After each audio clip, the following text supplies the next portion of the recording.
d'histoire. Vous n'êtes pas historienne, vous êtes sociologue, mais il faut quand même faire un petit peu d'histoire et raconter le mouvement de professionnalisation du travail social qui se place, on va dire principalement après la Seconde Guerre mondiale, et justement dans une perspective féministe.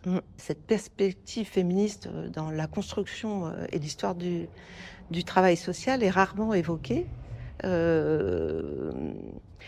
Déjà, ce qu'il faut savoir, c'est que les premières professionnelles du travail social sont même avant la Deuxième Guerre mondiale, donc dès les années 30, avec une possibilité pour les femmes d'aller dans un domaine d'action plutôt délaissé par les hommes, parce que s'occuper d'autrui, s'occuper de la vulnérabilité, de l'enfance en danger, n'intéressait pas beaucoup les hommes qui avaient bien mieux à faire dans l'armement et l'industrie.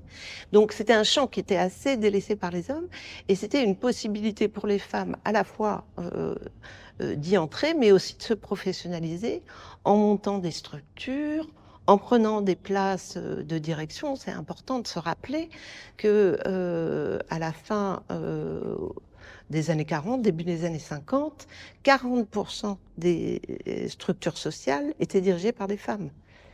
Et à la fin des années 70, début des années 80, elles sont plus que 2% à occuper des postes. Donc on voit bien comment la professionnalisation, la rationalisation du travail social ont écarté les femmes des postes d'encadrement.